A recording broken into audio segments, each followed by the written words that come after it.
Quel plaisir de vous retrouver après une petite semaine d'absence. Et aujourd'hui, j'ai décidé de revenir sur la cérémonie des Oscars 2020. Voilà, j'avais envie de vous donner donc mon avis sur le palmarès. Donc c'est parti, les films du vendredi, Oscars 2020.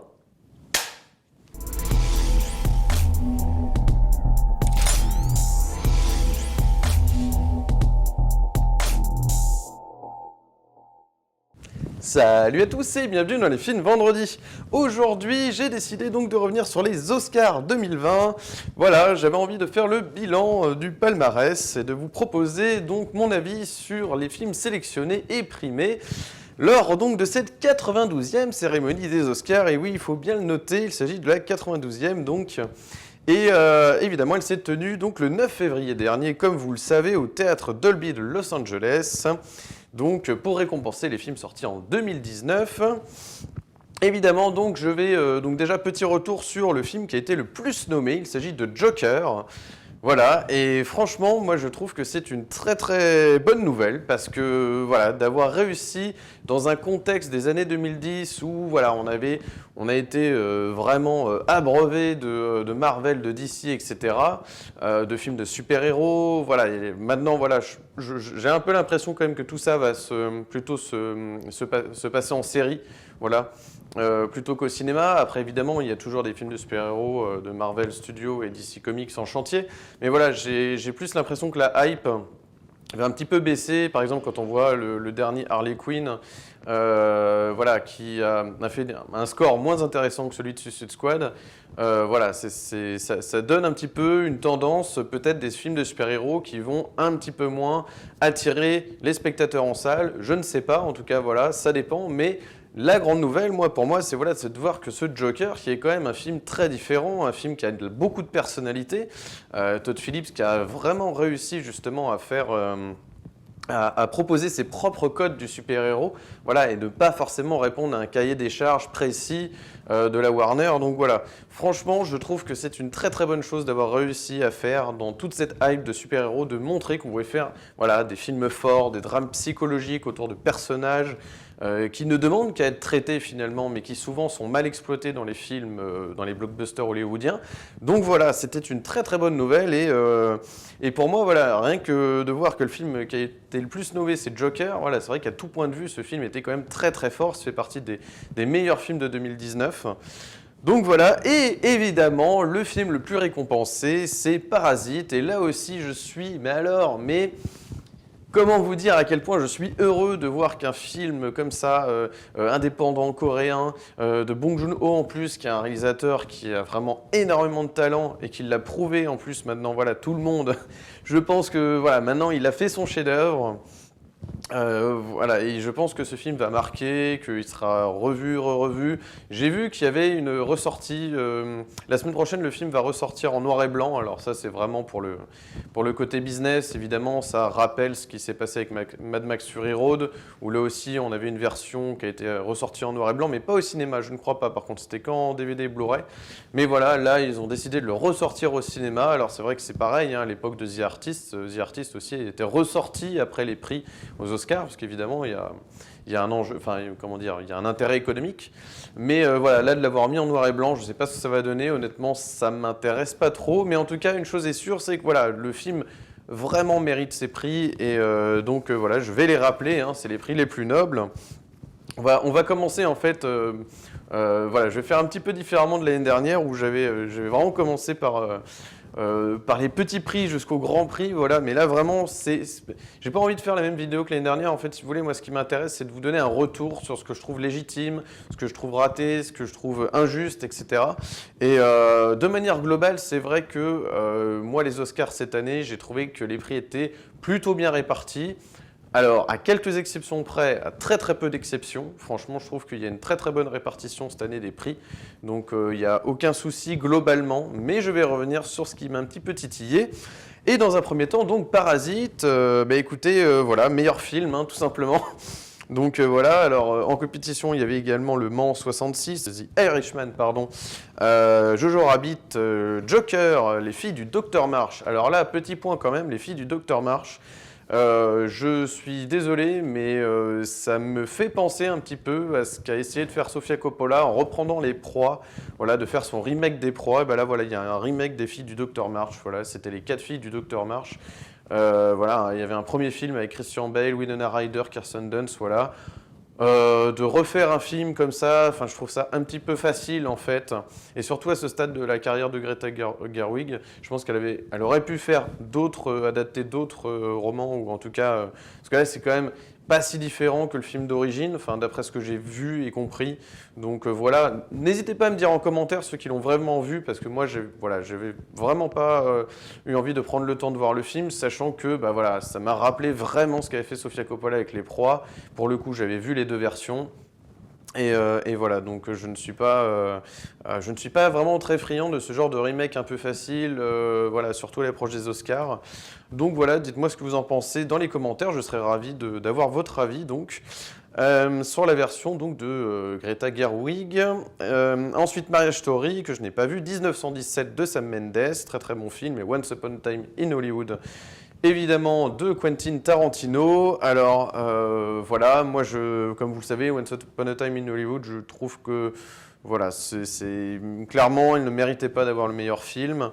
1917, c'est vrai que voilà, j'étais content parce qu'au moins il y avait, c'est surtout des prix techniques qui ont été donnés et je trouve que c'est vraiment légitime parce que c'est un film qui en termes de technique, franchement, a vraiment été une référence et a vraiment, voilà. C'est vraiment un film qu'il faudrait prendre comme exemple en fait pour beaucoup de scènes d'action, pour beaucoup de films d'action en fait en général, puisqu'il y a un découpage technique vraiment des plans et des séquences. C'est storyboardé au millimètre près. Alors je ne sais pas si Sam Mendes avait vraiment tout storyboardé, mais c'est vraiment au millimètre quoi. C'est hallucinant tous ces plans séquences et c'est très maîtrisé. Donc vraiment c'est très léché, très réussi. Donc c'est vrai qu'en termes vraiment de réalisation de scènes d'action, c'est hallucinant. Voilà. Et donc Joker, bah oui, c'est vrai que voilà, on aurait très bien pu mettre un film d'ici, même si c'est pas vraiment estampillé comme tel, mais en meilleur film. Mais c'est vrai que voilà, Parasite, surtout un film non anglophone, hein, c'est une première pour la cérémonie des Oscars, d'arriver à avoir le meilleur film, là c'est vraiment hallucinant. Donc vraiment très très très belle récompense. Et mérité. Voilà. Cette année, les Oscars, moi, m'intéressent beaucoup en fait. Je trouve qu'il y a vraiment c'est vraiment cette histoire de Parasite, c'est vraiment une très très bonne chose qui arrive pour le cinéma, parce que ça réconcilie aussi, comme je le disais sur ma critique à l'époque, et ça réconcilie en fait voilà, le cinéma mainstream, les spectateurs qui se déplacent plus dans les salles, voilà, et ce genre de film qui arrive en même temps à faire en même temps qui est divertissant en fait, mais qui a vraiment des très très bons messages. Et qui a une réalisation justement qui n'est pas convenue, voilà, et pas tout à fait mainstream non plus, mais qui arrive vraiment suffisamment à avoir d'ingrédients pour intéresser le spectateur, on va dire, un spectateur, enfin voilà, un spectateur qui est très large en fait, hein, voilà, ça brasse très très large au niveau des spectateurs. Donc vraiment c'est une très très belle réussite, meilleur réalisateur pour Parasite. Toujours Bong Joon-ho, donc voilà, c'est vraiment, pour moi c'est mérité. Donc encore une fois, je n'ai pas vu le Scorsese, voilà, qui dure 3h30, hein, The Irishman, qui est sorti uniquement sur Netflix et qui donc a été voilà, privé donc, de sa sortie au cinéma, ce que je trouve un petit peu dommage. Personnellement, et donc, ouais, non, clairement, Parasite, Sam Mendes pour 1917, c'est vrai qu'en termes de réalisation, bon, on aurait pu, mais il y a réalisation et réalisation, si vous voulez. Il y a réalisation technique et mise en scène très particulière, psychologique, comme le fait Bong Joon-ho. Et c'est vrai que je trouve que c'est quand même plus mérité, on va être honnête. Même si tous ces films-là sont des très bons films. Meilleur acteur, alors là, Joaquin Phoenix pour le rôle du Joker, justement. Ça, c'est un très bon prix, c'est très bien réparti parce qu'il en fallait évidemment pour le Joker. Et c'est vrai que Joaquin Phoenix, voilà, c'est même pas que lui en fait, c'est qu'il a été très bien dirigé. Donc faut rappeler quand même que Todd Phillips a fait un très très bon travail aussi, à la fois de scénario et de réalisation. Mais c'est vrai que Joaquin Phoenix, voilà, avec une bonne direction d'acteur, et même s'il est très très bon de base, voilà, mérite tout à fait son prix, et je suis vraiment très heureux de ce prix. Meilleure actrice, Renée Zellweger pour Judy, voilà, que je n'ai pas vu, donc voilà, je ne peux pas vous dire. Voilà, mais en tout cas pourquoi pas. Meilleur acteur dans un second rôle, Brad Pitt pour Once Upon a Time in Hollywood. Pourquoi pas. Enfin, pour le coup, je trouve pas que ce soit une imposture totale, mais voilà, moi quand je vois par exemple Margot Robbie dans Scandale ou Scarlett Johansson dans Jojo Rabbit, si vous voulez, je ne suis pas forcément voilà, hyper fan du résultat. Je pense que Brad Pitt, voilà, c'est pas ce qu'il fallait lui donner. À un moment donné, bon, il faut bien. Ça me rappelle un peu l'histoire de DiCaprio, où à un moment donné, il fallait bien lui donner l'Oscar parce qu'il ne l'avait pas. Voilà, ça me rappelle un petit peu ça, donc c'est un peu facile. Franchement, son rôle n'est pas hallucinant non plus et pas d'une originalité incroyable, et bah voilà, il n'a pas tant que ça à manger non plus dans le film de Tarantino. Enfin, de moyens de s'exprimer, je veux dire, en tant qu'acteur. Ouais, je trouve pas forcément le choix extraordinaire. En revanche, meilleur scénario original, Parasite de Bong Joon-ho. On est d'accord, aucun problème là-dessus. Voilà, il y avait À couteau tiré qui me semblait être une espèce de jeu de Cluedo en version film. Bon, apparemment, c'était de bonne facture, mais bon, voilà, c'est vrai qu'en termes de scénario original, évidemment, Bong Joon-ho, voilà, avec cette histoire de famille, justement, modeste, qui petit à petit s'incruste dans une maison d'une famille aisée, etc. Enfin, voilà, vous avez certainement vu donc ce film. En tout cas, si ce n'est pas encore fait, rattrapez-le. Parasite de Bong Joon-ho, c'est important. Meilleur scénario adapté. Alors là, petit point sur le terme scénario adapté. Parce que quand je vois Joker de Todd Phillips, justement, parce que c'est d'après le comics, il y a quand même une liberté, justement, autour du Joker qui fait que, pour moi, c'est presque un scénario original qu'un scénario adapté, en fait. Mais je comprends, voilà, il faut mettre les films dans des cases, mais je trouve que c'est plus compliqué que ça, en fait, qu'un scénario simplement adapté de comics, en fait. Il y a une prise de liberté, c'est presque un film librement inspiré en fait du Joker et du DC, donc voilà, entre guillemets, même si j'aime pas ce terme, mais film d'auteur entre guillemets autour d'un personnage de l'univers DC Comics, voilà, on pourrait le dire comme ça, mais bon, en tout cas, l'Oscar revient à Jojo Rabbit. Et franchement, lui-même qui était librement inspiré du livre Le ciel en cage de Christine Lenens. Donc voilà, Jojo Rabbit, moi, que j'ai beaucoup aimé. Je sais qu'en France, les critiques ont été quand même assez divisées. Mais je crois que c'était le cas aussi aux États-Unis. Oui, il me semble aussi que c'était divisé aux États-Unis. Mais en tout cas, moi, je trouve ça tout à fait mérité. Franchement, alors évidemment, il y a le Scorsese, il y a les filles du Docteur March. Mais bon, désolé, mais ça a été vu et revu, cette histoire. Les deux papes que je n'ai pas vus. Alors, je ne sais pas. Peut-être que ça vaut le coup. En tout cas, ce qui est sûr, c'est que pour moi, c'est pas déconnant de donner un Oscar à Jojo Rabbit pour le meilleur scénario adapté. Donc jusqu'ici, pas de scandale. Meilleur décor et direction artistique pour Once Upon a Time in Hollywood, pourquoi pas, étant donné qu'il y a de bonnes reconstitutions. En revanche, quand je vois quand même Jojo Rabbit, qui avait aussi de très très bons décors, et 1917 aussi, franchement, je ne suis... Pourquoi pas? Bon, fallait donner un prix, fallait répartir les prix en fait, mais bon, pour moi 1917 ou Jojo Rabbit méritait amplement ce prix. Parasite, c'est un peu compliqué parce que bon, c'est des corps très très naturels, etc. Donc je peux comprendre. Donc voilà, en termes de reconstitution, en tout cas, c'est pas vraiment scandaleux, je trouve, de le donner à Once Upon a Time in Hollywood. Ensuite, les meilleurs costumes, les filles du Docteur March, bon, pourquoi pas. Voilà, mais bon, c'est pas ce qui m'intéresse le plus. Meilleur maquillage et coiffure pour Scandale. Bon, il fallait bien que le film quand même remporte un prix. Mais maquillage et coiffure quand même, bon, on avait du Joker, on avait bon, même Maléfique, tiens. Et ouais, alors franchement, je ne sais pas. Bon, en tout cas, c'est pas non plus scandaleux. Meilleure photographie pour Roger Deakins. Et là, évidemment, vraiment mérité. C'est une leçon de cinéma en termes vraiment de technique, en fait, hein, d'image, de cadrage, de plan séquence. Hein. C'est vraiment voilà, c'est une leçon sur le plan séquence, 1917. Donc voilà, même si certains ont pu trouver que le film, en termes de scénario, était un peu facile et que c'était un peu un prétexte de prendre le sujet de la guerre pour faire un film d'action de bonne facture à la Skyfall, comme sait faire Sam Mendes, voilà, je peux comprendre cet avis-là, n'empêche que vraiment en termes de réal technique, vraiment, il y a vraiment peu de films, je trouve, qui, en termes d'action, où on a vraiment l'habitude du shaky cam, voilà, des caméras qui n'arrêtent pas de bouger, où les plans sont vraiment pas pensés. Et 1917, c'est un film où tous les plans sont pensés. Voilà, et vraiment, je vous dis, ce découpage, moi je suis un grand fan de Brian De Palma, qui a hérité justement de tout le savoir-faire d'Hitchcock, voilà, et c'est important. Moi je trouve qu'il y a encore des réalisateurs qui savent, voilà, même si, qui savent réaliser vraiment au niveau technique, mais en même temps, si on colle l'étiquette du plan séquence à Sam Mendes, c'est pas grave. Brian De Palma, lui, c'était le split screen. Voilà, il y a eu énormément de choses comme ça chaque cinéaste a un petit peu sa spécialité. Si je vous dis Xavier Dolan, vous allez penser tout de suite au format non habituel du cinéma, voilà, un petit peu plus carré, disons.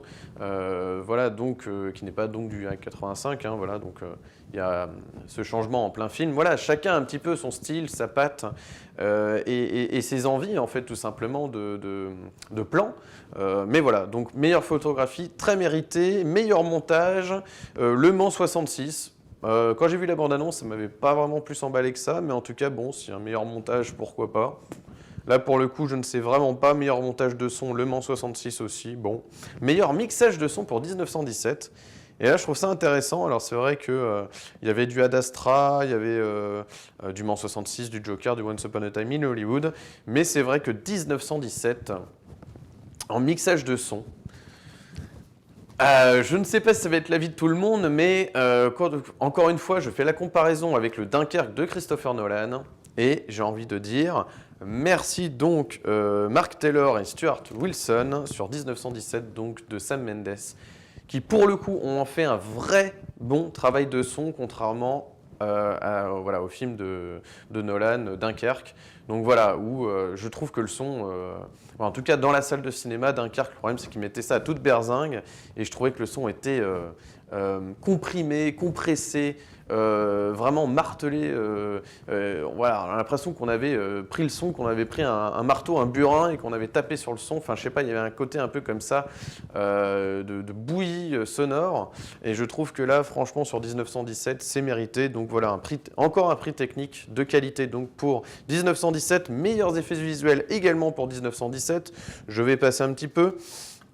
Voilà, puisque là, pour le coup, c'est vraiment pas déconnant quand on voit Avenger Endgame, The Irishman, bon, je sais pas quels effets visuels sont si fascinants que ça à voir. Le Roi Lion, voilà, vous connaissez mon avis sur les remakes live-action de Disney, et donc le Star Wars épisode 9, l'ascension de Skywalker. Bon, je suis content que Disney n'ait pas acheté tous ces prix.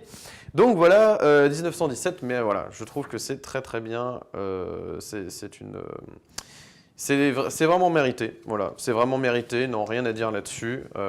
Voilà, donc meilleure chanson originale pour Rocketman, parce que voilà, c'est du Elton John.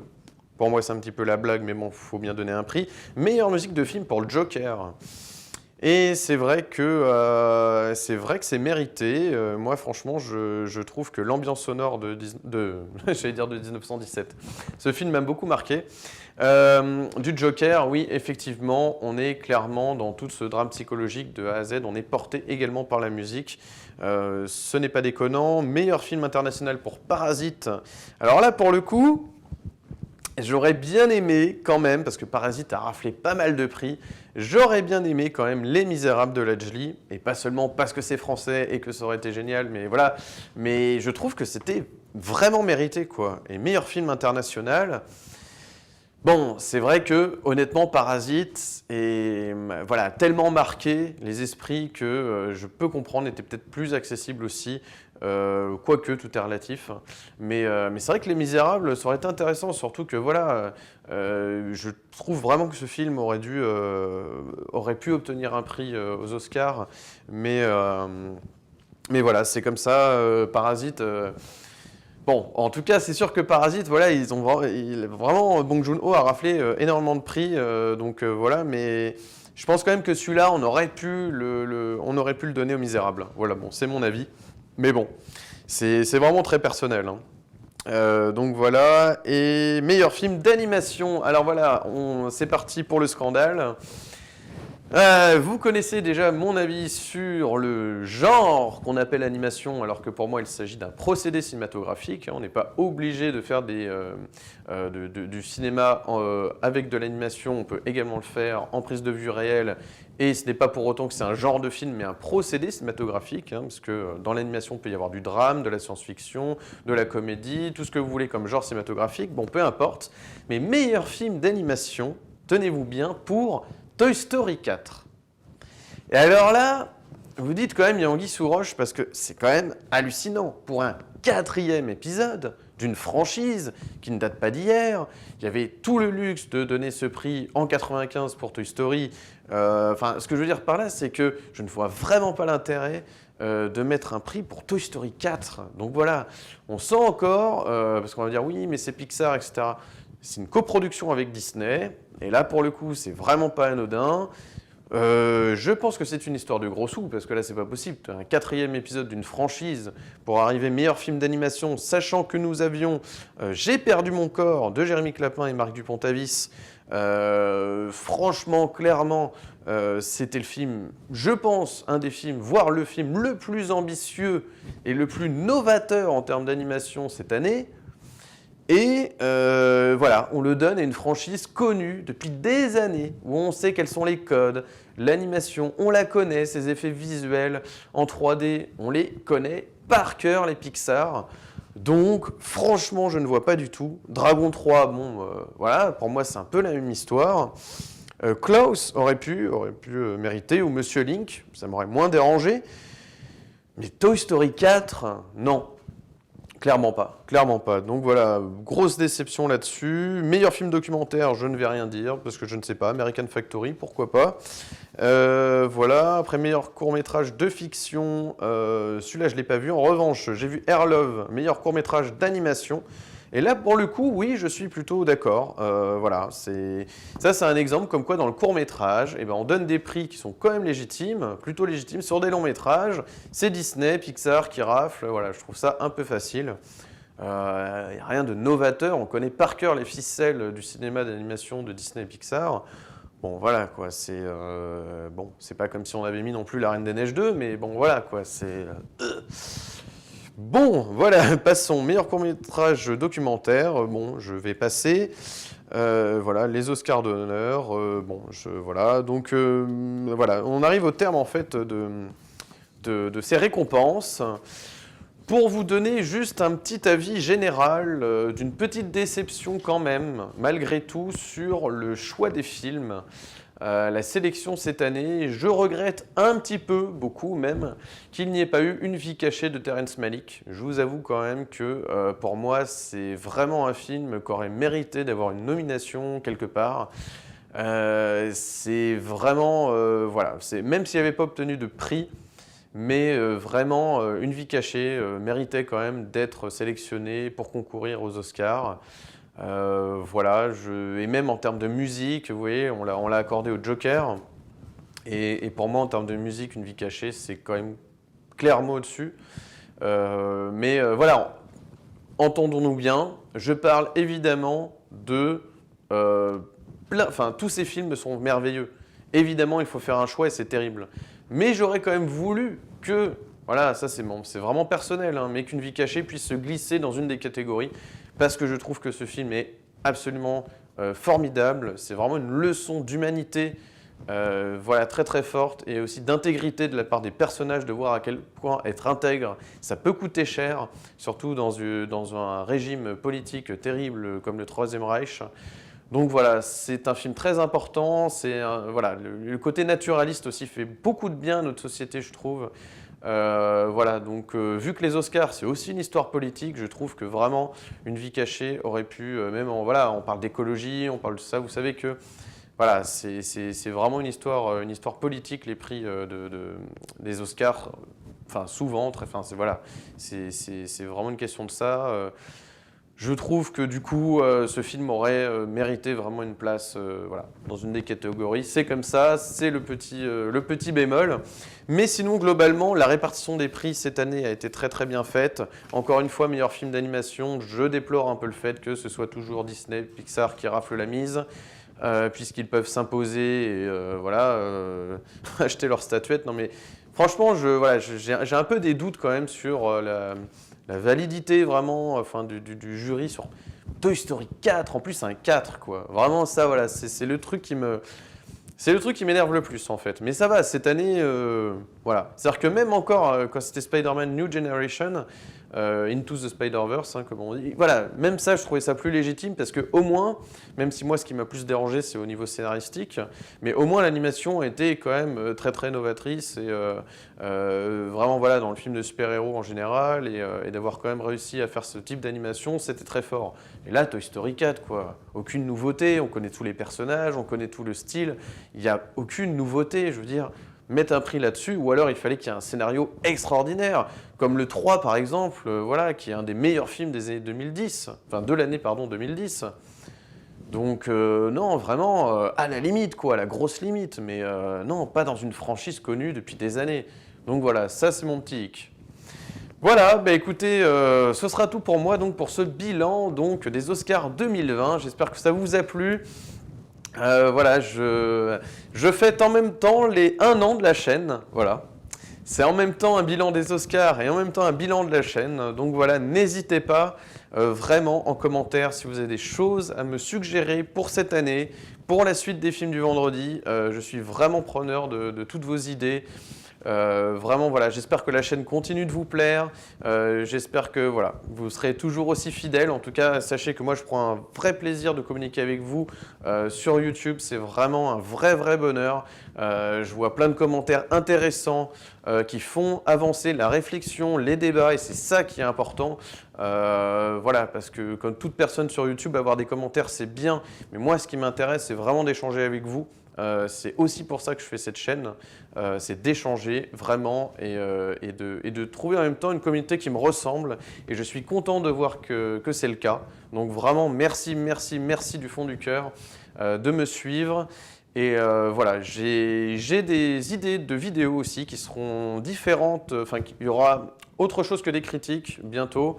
Voilà, j'aimerais faire des thématiques, en fait, revenir sur des thèmes, voilà, de manière générale au cinéma, de poser un peu des questions comme ça, des choses un petit peu qui font débat. Donc voilà, j'espère que ça vous plaira. En tout cas, voilà, je continuerai, je pense, un coup sur deux, en tout cas, à faire des critiques. Il y en a des prochaines qui sont programmées, ne vous inquiétez pas. N'hésitez pas aussi à me faire des suggestions si vous, voilà, vous avez un film dont vous voudriez savoir si ça vaut le coup de se déplacer. Vous dites, voilà, j'ai un petit doute sur ce film, mais en même temps, j'ai très envie d'y aller. N'hésitez pas à me suggérer des idées. Franchement, voilà, c'est vraiment un truc d'échange. Donc vraiment, n'hésitez pas.